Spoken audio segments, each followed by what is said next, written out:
Diqqat qiling, aholiga tezkor xabar. O'zgidromet markazi 17-mart kungi ob-havo prognozini e'lon qildi.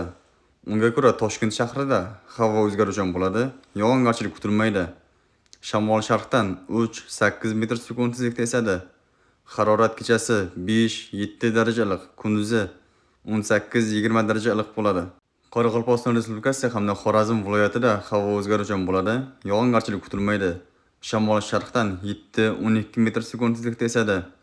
Ayrim joylarda 13-18 metr sekund tezlikgacha kuchayishi mumkin.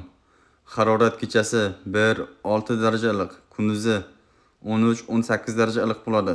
Buxoro va Navoiy viloyatlarida havo o'zgaruvchan bo'ladi, yog'ingarchilik kutilmaydi.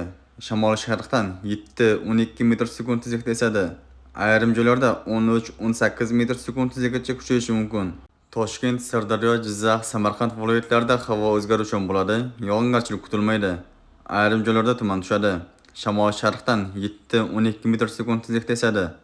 Harorat kechasi 3-8 daraja iliq, kunduzi 15-20 daraja iliq bo'ladi. Qashqadaryo va Surxondaryo viloyatlarida havo o'zgaruvchan bo'ladi. Ayrim joylarda yomg'ir yog'adi. Shamol sharqdan 7-12 metr sekund tezlikda esadi. Harorat kechasi 5-10 daraja iliq, kunduzi 13-18 daraja iliq bo'ladi. Farg'ona vodiysida, ya'ni Andijon, Namangan hamda Farg'ona viloyatlarida havo o'zgaruvchan bo'ladi, yog'ingarchilik kutilmaydi. Ayrim joylarda tuman tushadi. Shamol sharqdan 5-10 metr sekund tezlikda esadi. Harorat kechasi 2-7 daraja iliq, kunduzi 15-20 daraja iliq bo'ladi. O'zingizni asrang, xayr, salomat bo'ling.